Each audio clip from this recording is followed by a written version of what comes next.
नमस्कार, मी Anjana Krishna VS, SDPO Karmala, Solapur ग्रामीण. Social मीडियावरून एक व्हिडिओ व्हायरल झाले आहे.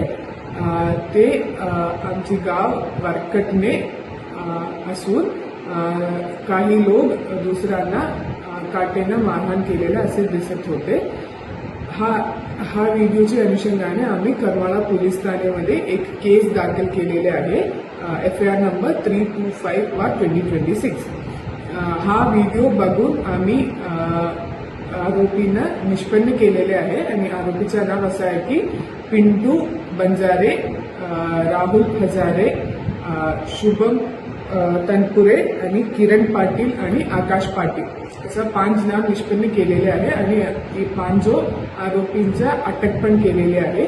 आता 5 आरोपी MCR मध्ये करमाळा सब जेलमध्ये आहे आणि आमची पीडित त्यांचा जबाब आम्ही घेतलेले आहे आणि त्या जबाबांच्या अनुषंगाने आम्ही अटेम्प्ट टू मर्डर खुनाच्या प्रयत्नाच्या सेक्शन BNS 109 पण ऍड केलेले आहे हा केसमध्ये. आणि दुसरा पीडित निर्भया, ते पण आता सुरक्षित आहे, पालकांकडे आता सुरक्षित आहे. आणि हे घटनाच्या अनुषंगाने आम्ही शांतता कमिटीचे मीटिंग घेतलेले आहे गावामध्ये. हा मीटिंगमध्ये गाववाला आणि सरपंच, तंडमुक्त अधिकारी सगळ्यांना होतो.